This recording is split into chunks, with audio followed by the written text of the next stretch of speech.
Bonjour Eric, Et bonjour Pedro. comment Alors vas-tu c'est très aujourd'hui? ça va, je survis et s'il y a des bruits bizarres, c'est que le vent fait tomber plein de choses. Ah, Donc c'est c'est la tempête, en tout cas, sur le sud-ouest et donc c'est un coup on des en Catalans profite ça, ici. non? Hein? C'est un coup des Catalans? Non, les Catalans, ils sont trop loin. Bon, avant de commencer la revue de presse, heu, parce que, vendredi, c'est un peu plus détente Ouais. et et comme, maintenant, tu vois, je me suis, Sophie aramisé, on peut dire ça comme ça. J'ai écrit, une autre chronique, donc après, les partis politiques, après les parents d'élèves. Alors il y en a Mmh une, mh. qui est en préparation, mais ça c'est notre camarade Eric qui en parlera, bientôt, sur les syndicats, mais on ne divulgâche pas. Mais là en fait, je voulais, parler d'un sujet sérieux, donc ou pas, mais on va commencer. Alors, c'est Très sérieux. ouais, je lance une alerte, hein, en tant que parent, c'est vrai que quand j'ai découvert le phénomène, ça ça m'a vraiment préoccupé. Donc, il y a une menace invisible, on va dire, qui aujourd'hui gangrène vraiment nos écoles. Il se passe quelque chose vraiment dans les cours de récréation, quelque chose de grave et de souterrain. Et ça dure depuis 1995, dans le silence le plus total des classes dirigeantes. Il y a une totale omerta là-dessus. Vous pouvez chercher, personne n'en parle. Ou s'ils en parlent, ils disparaissent très vite et je suis très sérieux. Même les enseignants le murmurent à demi-mot. Les surveillants, ils en parlent en salle de prof, mais vraiment, ils sont mal à l'aise. Les parents, eux, ils ne veulent pas y croire. Mais le phénomène est là, insidieux, partout. Il avance à bas bruit, mine de rien. Une idéologie nouvelle, bon, depuis 1995, mais ça reste une idéologie nouvelle. Un rituel collectif, une logique d'emprise mentale qui s'empare des esprits les plus jeunes. Au début, on ne remarque rien. Un chuchotement entre deux enfants, un geste furtif, une main qui tend un petit objet cartonné, coloré, presque anodin. Puis Un un autre. buveur de LSD? Mmh? Me dis pas que c'est un buveur de LSD. Non, sans, tu perturbes ma chronique et non, on ne c'est pas en carton le LSD. Bon, hein? Bah, c'est un buvard, c'est pareil. Voilà, tes pratiques ne regardent que toi. Ça, c'est le problème quand on travaille avec des anciens punks. Hem, alors, donc, un geste furtif, une main qui tend un petit objet cartonné, coloré, presque anodin. Puis un autre répond: «On croit à un simple jeu». Mais en fait, c'est pas un jeu, c'est un culte et je vous jure, vous imaginez même pas. C'est une contre-société, une hiérarchie parallèle, une monnaie d'échange, un système de valeurs, un code d'honneur et parfois même un motif de guerre. Car oui, demander à n'importe quel personnel éducatif, c'est la raison numéro un de la violence à l'école. Dis-moi Pedro, on va pas attribuer le conflit, en Ukraine, à ce truc-là? Ça pourrait, on ne sait pas. Ah, Peut-être, peut-être. Les enfants ne jouent pas, ils s'initient. Chaque jour, pendant que les enseignants tentent de transmettre les savoirs, une autre école se met en place. Un autre monde. Un monde régi par des règles obscures, des combinaisons arcanes, des évolutions hiérarchiques, des entités aux noms mystérieux. Arceus, Giratina, Dracafeu Vmax.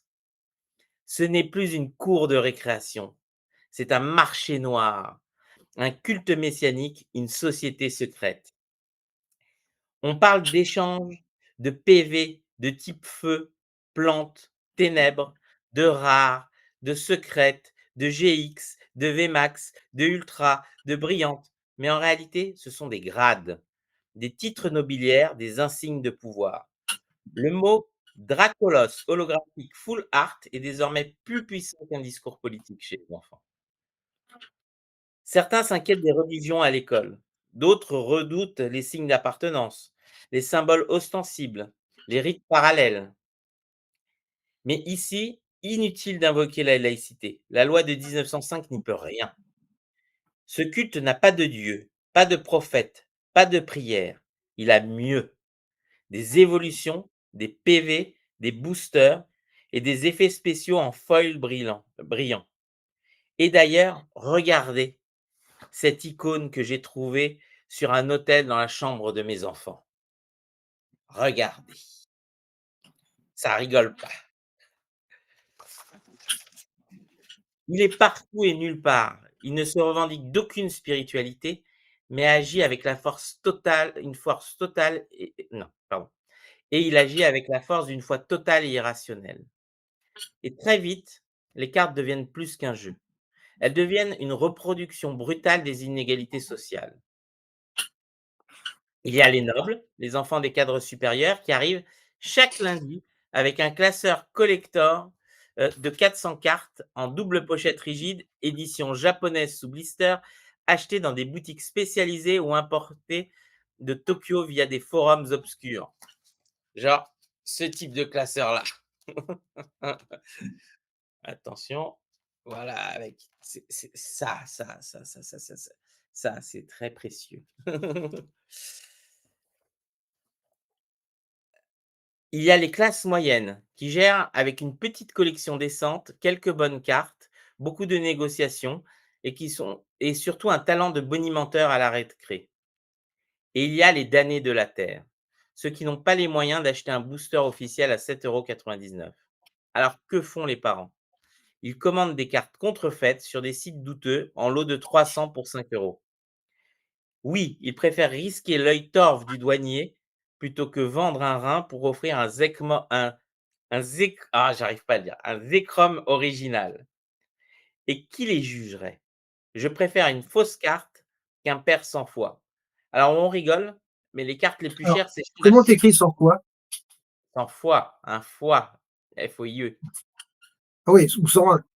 Oui, voilà, exactement. D'accord. Il faut savoir qu'on rigole pas puisque les cartes les plus chères sont, échangées à plus de 5 millions d'euros.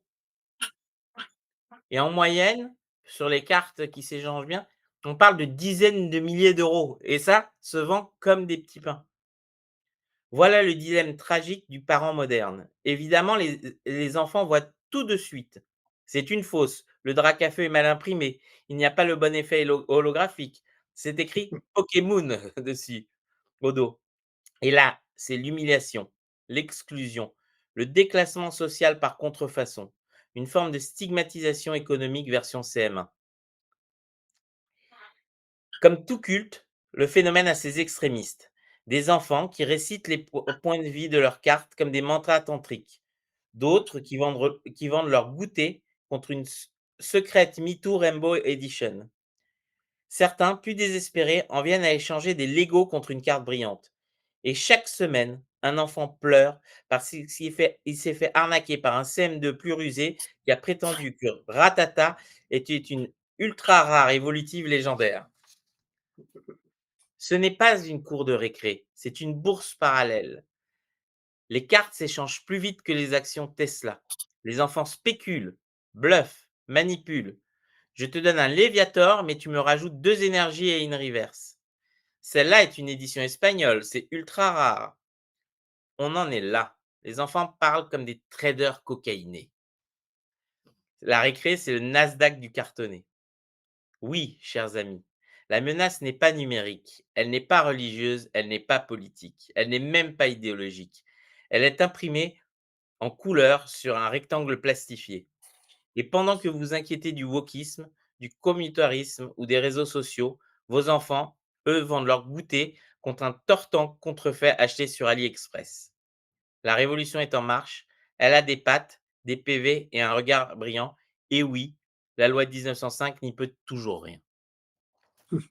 Donc voilà, comme je suis un très mauvais parent, vous voyez, il y en a partout chez moi. Des cartes. Par exemple, regardez ça, cette carte. Cette carte qui qui vaut beaucoup pour les enfants, qui a dû passer de beaucoup de mains, dont je ne sais même pas si c'est une originale ou une contrefaite, puisque je suis un très mauvais parent qui a acheté beaucoup de cartes contrefaites à ses enfants. Mais regardez, je vais vous montrer. Attention. Ça, c'est quand tes parents cool, tu achètes des cartes dorées, tu vois? Des cartes dorées. Donc contrefaçon, mais ça fait plaisir aux enfants jusqu'à ce qu'ils se rendent compte que c'est des fausses et qu'ils disent: «Ah, c'est tout pourri, pourquoi tu as acheté ça?» Ça marche 5 minutes quand ils sont plus jeunes, quand ils ont 3, 4 Oui. ans. Après, Alors, tu devrais t'inquiéter, il y a Adrien qui dit: «Ça se prostitue pour des cartes Pokémon dans les cours de primaire aussi». ça m'étonne pas. Mmh, c'est voilà. Bon, ben, C c'est une si on veut bien voir, hein, c'est une relation commerciale. Bon, alors attendez, on va décaler comme ça vous me fatiguerez plus avec, mes cornes là. Heu, mais non, mais à Oui, chaque j'ai émission pensé que ça allait pas tarder. mais oui, oui, mais je fais exprès en plus, tu vois? C'est parce que comme ça fait parler, ça crée de l'engagement. Bon, donc voilà, donc et je vous remontre l'icône. Vous voyez? C'est inquiétant, en plus ça brille et tout. Wouah! On rigole, mais quand j'ai dit que c'était la première source de violence à l'école, c'est une réalité. C'est la première source de raquettes. C'est la première source, hem, de pleurs, de stress et cetera et c'est régulièrement interdit, régulièrement ça revient et c'est très, très compliqué. Alors je vois Jasmin qui dit: «Les parents sont un peu bêtes». En fait, c'est très compliqué, c'est un vrai phénomène social. C'est-à-dire que les enfants qui n'ont pas de carte se retrouvent exclus. Mmh. Donc on est obligé à un moment, d'acquérir des cartes pour les enfants. Et voilà et comme le disent certains, avant, c'était les billes, ou Ouais. je me souviens des images Panini, mais il y avait moins, il y avait pas de trop de rareté, donc il y avait pas ce business complet de, mmh, voilà et pour vous donner une idée, l'autre jour, donc ma fille m'en demandait, elle voulait à tout prix des cartes originales, donc je lui achète un paquet à 7 € et pour 7 € on a ça, hein. C'est que dalle et en plus, ça fait elles sont toutes pourries les cartes. Et donc je lui ai dit: «Bah, tu aurais dû prendre des contrefaçons, hein. Au moins tu peux les choisir». Mais ce qui est sûr, c'est que voilà, c'est un vrai business et c'est insidieux et donc il faut interdire, bannir complètement les cartes. Non, moi, C'est ce qui dangereux. m'étonne et ce qui me frappe surtout, c'est la reproduction des inégalités sociales. Ça, c'est un vrai sujet parce que, bon, tu as évidemment, les Nike, le survêtement, ceci, cela, enfin, le Sergio Tacchini, là, c'est quand tu es dealer, hein, c'est la marque de la réussite, ou des trucs comme ça et là, maintenant, du coup, ça se déplace. C'est-à-dire que même si tu en gros, tu supprimes, la différenciation sociale par le vêtement, il y a forcément, une autre façon de réapporter, de la différenciation sociale, par un autre biais et c'est ça qui est assez étonnant.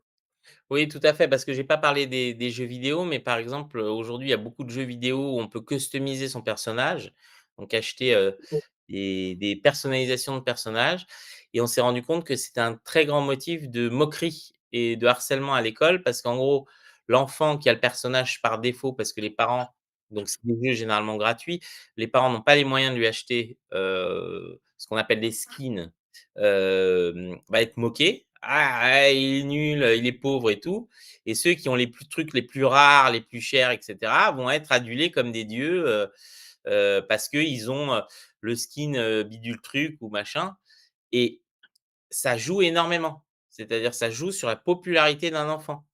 Un enfant qui a, sur Fortnite, les meilleurs skins ou les trucs les plus rares, il est populaire de base. Mmh, Du moins au collège au moins. Sur, oui, comment ça s'appelle? C'est impressionnant et celui qui n'a rien, bah, il est regardé un peu, le pauvre, quand même, ses parents pourraient lui offrir et tout et c'est vrai que cette reproduction-là, elle est quand même très problématique. oui, Hem, oui. Bah, en en fait, le co la cour de collège, par exemple, ça serait comme une gare, c'est-à-dire un lieu où se croisent des gens qui réussissent et d'autres qui n'ont rien. tout à fait. Non et c'est pour ça que justement, les phénomènes de harcèlement et de raquettes se construisent aussi sur la différence. Donc celui qui est plus faible, celui qui est gros et cetera et de nos jours, bah, celui qui a le plus de cartes ou celui qui a le plus de skins ou celui qui voilà et alors Maison dit: «Moi, je leur achète à manger, ça leur plaît aussi». Oui, les enfants adorent Vaut mieux, manger, ça, il y a pas de problème, il vaut mieux. mais je confirme. Ce qui est sûr, c'est que voilà, il y a cette reproduction sociale, on l'a tous vécu. Moi, je me souviens au collège, il fallait avoir un sac chevignon à l'époque. Donc moi, Mmh. si tu avais pas ton sa ou non, c'était ton Bombeur chevignon, je sais plus. Il y avait un truc qu'il Si fallait tu avoir et si tu l'avais pas, le bon beurre, c'était une catastrophe. c'est le bon beurre. Si tu as pas un bon beurre Chevignon, tu as raté ta vie ou ta jeunesse. Exactement, non, mais tout à fait et donc tu allais, je me souviens, il fallait aller aux puces, par exemple pour les Parisiens. Fallait aller aux puces, je crois de Montreuil, pas de Montreuil, de Clignancourt, parce que tu pouvais trouver justement, des bombers un peu moins chers. Alors je sais pas si c'était des contrefaçons ou pas, mais voilà. C'est pour C'est ce ça qu'il faut. que l'uniforme à l'école, c'est aussi un bon moyen de supprimer les inégalités sociales. Mais ça n'interdira pas les Pokémon pour autant. C'est voilà, le trafic de Pokémon. Non, moi je suis pour, une taxation à 2 000 000 sur l'importation des cartes Pokémon, comme ça règle le problème. D'accord. Voilà. Bon, Voilà, bah, tu vois? écoutez, Et ton pull neuf neuf. Ouais, t ça je vois que ça rappelle des souvenirs, à pas mal de gens. C'est ça, mais c'est très impressionnant. Alors les sacs le sac Eastpak, Eastpak. heu, c'est un truc tous les collégiens quasiment ont un sac Eastpak. C'est genre un monopole absolu maintenant. Enfin Ouais. bref, Oui, alors Pokémon, qu'il y avait ça une existe époque, il à suffisait d'acheter 35 des ans. lunettes US dans les surplus de l'armée américaine, ça allait très bien, ça coûtait moins cher. Tu customisais ton truc, à coup de marqueur. Ouais, Mais tout à là, c'est fait. un truc de je parle d'un temps que les gens de 20 ans ne peuvent pas connaître, hein, comme chacun sait. Moi j'ai customisé aussi des choses. Alors je vois que Jasmine n'est pas d'accord pour l'uniforme. L'intérêt de l'uniforme, c'est alors, il y a plusieurs types d'uniformes, hein, mais c'est que ça fait une uniformisation sociale. C'est-à-dire qu'on n'a plus de différence entre celui qui est, d'une famille très aisée et celui qui, vient d'une famille modeste. Ils sont habillés pareil. Mmh. Alors, Watou, pour info, les cartes sont régulièrement interdites dans les écoles et c'est même souvent dans les règlements intérieurs et régulièrement ça vient en sous-main. C'est-à-dire que les enfants les cachent et tout. Je pense que le trafic de cartes, ça doit être plus facile de découvrir, qui trafique de la drogue, dans les écoles que de trafiquer les cartes. C'est vraiment, le truc, il y a une omerta totale. Hem et les responsables éducatifs ont généralement dans leur bureau plein de cartes confisquées, dont, Ça se souvent trouve on dit: «Mais il faudra les vendre, ça renflouerait la coopérative». Tu vois? non, mais ça se trouve, ils font la collecte, eux. Ouais, tout à fait. Non, mais mais je connais même des adultes, hein, dont c'est le business, de faire du trading de cartes Pokémon et ils en vivent, hein. Moi, ça me Moi, je pense à un truc, là, on dit, par exemple, ça cache les inégalités, mais ça les fait pas disparaître. Ben, moi, je suis désolé, j'ai vu des fois des inversions des normes, sociales. Alors je l'ai vu, donc dans un cadre où on était forcément, sous uniforme, c'était à l'armée. C'était très rigolo parce que, le fils de la troisième plus grosse charge de notaire, de France, il ressemblait à un clochard dans son treillis. Et le grand black, issu d'une cité, eh ben, c'est marrant, mais il avait plus la classe. Et les 2 avaient le même treillis. C'est quand même étonnant. Donc quelque part, moi je pense que ça peut modifier des choses. Et puis alors après bon, oui, bon les gens qui bien s'adaptent, hein. sûr. Alors, certains disent: «Moi, je portais une blouse» et on avait conscience de la différence sociale. Bien sûr ça change pas, on a toujours conscience, mais ça atténue, cette pression. C'est-à-dire, on va plus être moqué parce qu'on n'a pas le jean Levi's et on n'a pas le t-shirt, Balenciaga ou j'en sais rien, je sais pas quelles sont les marques aujourd'hui. Mais parce que c'est un truc que je m'en suis toujours foutu. Mais c'est vrai que c'est important, Dans les pays où il faut savoir, par exemple, au Brésil, c'est les écoles Ouais, privées où il y a pas d'uniforme, les écoles publiques ont toutes l'uniforme. Alors c'est des uniformes qui ressemblent à des survêtements pour la plupart, mais voilà, c'est ouais. comme ça.